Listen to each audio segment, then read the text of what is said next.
Hey everybody, welcome back to the channel. It's been a while, but the last model build I did was the end of last year, and it was Tamiya's V1 kit. Simple part count, the precision engineering that Tamiya is known for, made that build more of a shake and bake build. This time around, I decided to take on a real classic, the much older Revell 1/48 SBD Dauntless. Let's see how this 1950s plastic model kit compares with today's standards. First things first, I really don't like the decal selection for this kit, so right off the bat, I know I'm going to cut masks for the markings, and this is pretty easily done because early war U.S. naval markings were very simple.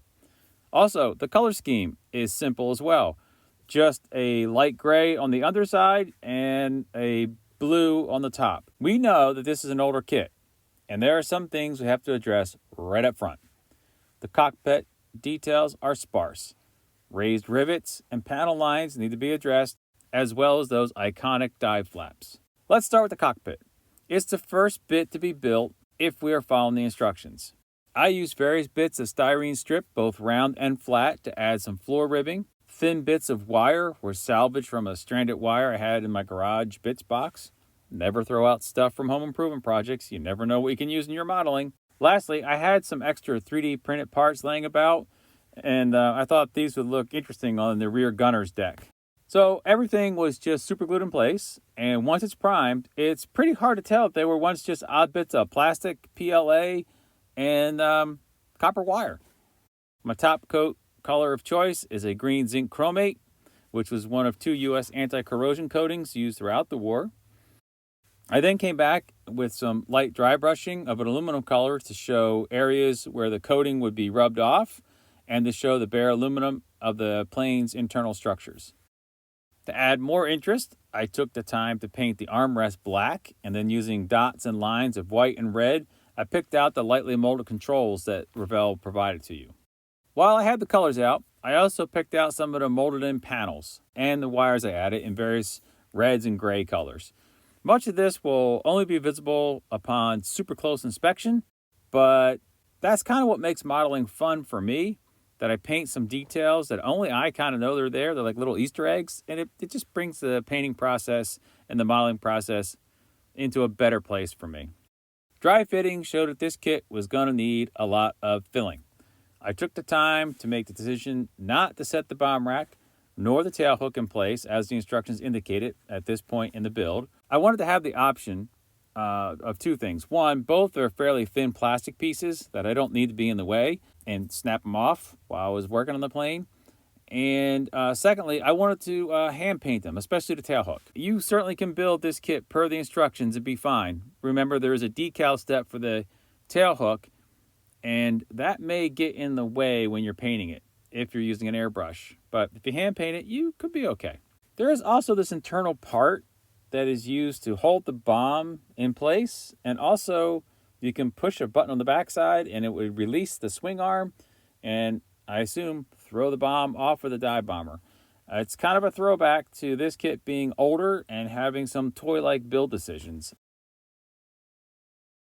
And now a little wiki factoid. We all know the U.S. Navy plane known as the Duglass SBD Dauntless was best remembered as the bomber that delivered the fatal blows to 4 Japanese fleet carriers at the Battle of Midway in June of 1942. But did you know the letters SBD referenced its role? Yes, the SBD stood for Scout Bomber Douglas. And after the Battle of Midway, the crews nicknamed the aircraft Slow But Deadly SBD because the plane was very slow by modern standards for 1942 aircraft.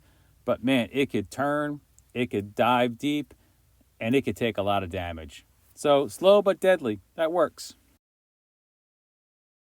One of the most notable features of this kit is one of the real aircraft's most notable functional features: the dive flaps / air brakes. The first big point of contention is the lack of holes to go all the way through the flaps. But first, there are some nasty push pin marks on the interior surface side of each flap, which if you're keeping the flaps closed, you'll never see. But again, there was some ever-present flash all over this older tooling. So using a combination of a hobby knife to scrape the top surface back and then a sanding stick to get it nice and smooth, these really are pretty easily taken care of. Now for the fun part, if you're a sadomasochist. Finding a micro drill bit the same diameter as the molded holes, he said using air quotes, I start slowly and carefully to drill out each hole. I time-lapse the process because there are 4 sets of wing flaps and 1 midline flap. And that's a lot of drilling. A quick and light sanding coat took care of the drill foulings on both the interior and the exterior of the flaps. Still, they didn't look quite like the reference photos you see from museums. So I decided to add some ribbing detail. I started the process with some thin styrene stock. I think it was a 10 mil thick. It might have been 20, but it was really thin. And I cut it to length, a little longer than the flaps, and roughly cut it to kind of a foil shape. And then, using reference photos, I was able to cement them in the places and let it dry. And once it was dry, I came back with a sanding stick to give them their final shape. It takes a little bit of patience and time, but in the end, I like the final product. These needed to be painted off the model. So what better time than now? Flat black primer to start.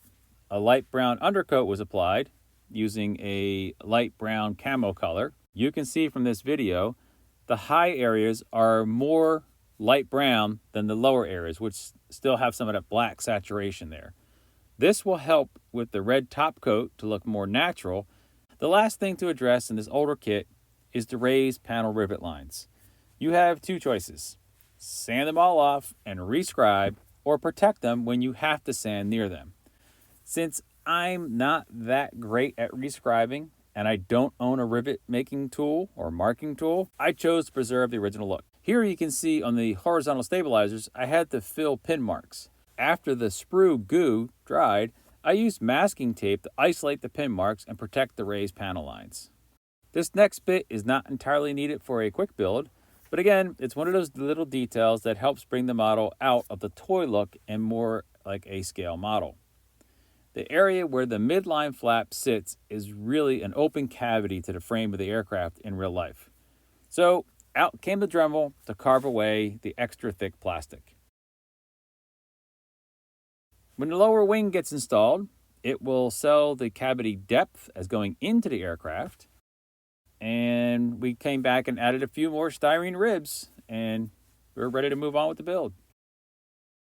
The landing gear is another area to address. Again, the original model was designed to have lots of moving parts, like a toy would have, and so the landing gear is no exception. After adding a brake line with some more of that thin wire and painting the gear, I tried to figure out if I could just glue them in the open position. Didn't really work. The bay covers attach to the landing gear and work great if you have the plane modeled in flight, but restrict the gear to be fully deployed when open. So I had to come back and do some minor surgery on the bay to get everything to fit and stay in place. You need to pre-paint the bay and all the flaps and the landing gear because once you get the wings on top, you'll never get back into those spaces. And I did choose to glue the landing gear at the top where the hinge is in place, and I used super glue because I didn't want that landing gear hinge to fail and collapse. Off camera, I added the missing details like the bomb release arm, the tail hook, which I've now painted with black and white stripes, the propeller, which I also painted in a flat black, detailed it with a blue nose, like I saw on some historical photos, and then decaled it. Also, we added the rear gunner and the flight deck guy that's holding the flags. The other figure was so mismolded, it wasn't worth using. Top and bottom, got a light gray primer coat, and after that cured, I sprayed white in the locations that would receive the national insignias, which were then masked with a 5-pointed star cut out of Tamiya tape. Then each star was oversprayed with a dark blue before the final circle mask was applied. You can also see in this picture that I also did the same with the no-slip walkway marks, except this time I used a German gray, which is a really dark gray, which reads as black on a scale model. So once all the mask was in place, I re-primed over those areas to bring everything back to the same color as a reset. And then I came back with a 50-50 mix of my black primer and my gray primer to make a darker gray color. And I have these brass modeling and camouflage masks. They help to break up the evenness of the single color camouflage scheme. The belly of the aircraft got a very light gray, and the top got a faded blue, both which I lightened up with a couple drops of white, hence the paint fading. Now, removing the masking tape shows how well those simple navy markings look. They look pretty good when they're painted on. I really, if I can paint an insignia on, I choose to do that. There's no worry about silvering or the decal not laying down. And speaking of decals, the only decals I actually used were the unit number 4, and the 4 red covers that go over to refueling doors. So once all that was completed, the only thing left to do with the kit was a brown oil wash to bring out the panel lines. After that panel lining was done and dried, I came back with some pastel chalk and just lightly gave it a little bit more of a faded look. And I also used a brown to add some exhaust stains from that big radial engine on these planes. And while all the decals and painting was drying, I set about to find a 3D printed model of a 1/48 scale section of a World War II American carrier flight deck. I'll put a link below where I found the flight deck. Painting this base was dead simple. I started off with a rattle can of a slate blue, and then when that was dry, I taped off all the tie downs so I could dry brush a light tan over the dark blue. I know it's kind of opposite of what they did in real life, right? They had the wood colored deck and they stained it blue. But this is in a modeling setting gives you the look of blue painted wood that has started to fade and chip that you would see on most flight carrier decks, especially where planes and peoples and carts were being dragged across. You get back to the wood pretty quick. And then I came back and reversed the taping and gave the tie downs first a dry brush of a dark gray, followed by an oily steel color. And then I removed the tapes, and you can see quickly that we could add a lot of detail and a lot of character with just a lot of dry brushing. I decided to paint some striping onto the deck just to break it up a little bit. Again, I used masking tape, and once I had those stripes in place, I came back and just stippled some aged white over where I wanted the stripe to be. The stippling process is critical because it doesn't give you a solid coating, and that gives you the look of, again, the paint wearing off and being weathered from the deck and chipping. And then the last little bit, I decided to add some radio wire. I'm not happy with how it came out, but the super glue bonded with the paint, and I thought repainting where the paint would peel off just didn't feel worth it. Second lesson learned. Super glue accelerator will fog clear parts, as you can see on the front of the canopy. All right, now it's time for the glamour shots. I hope you guys enjoyed this build. I think it's a kit worth trying if you're willing to put up with a lot of flash and a lot of seam filling.